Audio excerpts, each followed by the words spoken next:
Good morning and happy Friday. As we wrap up our time this week, I'm going to wrap it up with a warning. A warning to us as Christians that just have so much influence.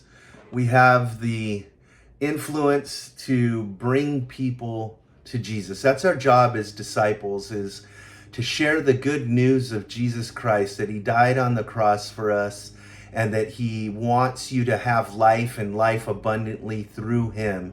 That is our task as Christian people. But as we learned through Abraham and Sarah, we can misuse that influence. And if the father of our faith could do wrong, so can we. And we need to be aware of that. And so Jesus had a warning for his followers, and he says to them, he says, whoever causes one of these little ones that believe in me to sin, it would be better for him to have a great millstone fastened around his neck and to be drowned in the depth of the sea. That's pretty a strong statement. And you think, well, how can I cause somebody to sin? Easily. When we go and we hurt somebody, we may turn them away from God, which is the ultimate sin. To say, I don't want to follow God, I don't want to follow Jesus because of a man or a woman of God can do this, I want nothing to do with it. I've seen people that have turned to drugs, turned to alcohol, turned to promiscuity, leave the church because of a hurt. And Jesus is warning us, if we do that, if we cause somebody to do something like that, that it would literally be better for us if we were just drowned. And God says to Jeremiah, through Jeremiah, I'm going to read this, and it starts off strongly, but it ends really beautifully because God will still save. He says, woe to the shepherds. And I say that we're all shepherds, not just pastors, not just leaders, but fathers, husbands, brothers, friends, mothers, wives, sisters, just people of influence. He says, woe to those who are destroying and scattering the sheep of my pasture, declares the Lord. Therefore, thus says the Lord God of Israel, concerning the shepherds who are tending my people, you have scattered my flock and driven them away, and you have not attended to them. Behold, I am about to tend to you for the evil of your deeds, declares the Lord. Then here's where it turns and gets beautiful. He says, then I myself will gather the remnant of my flock out of all of the countries where I have driven them and bring them back to their pastures, and they will be fruitful again and they will multiply.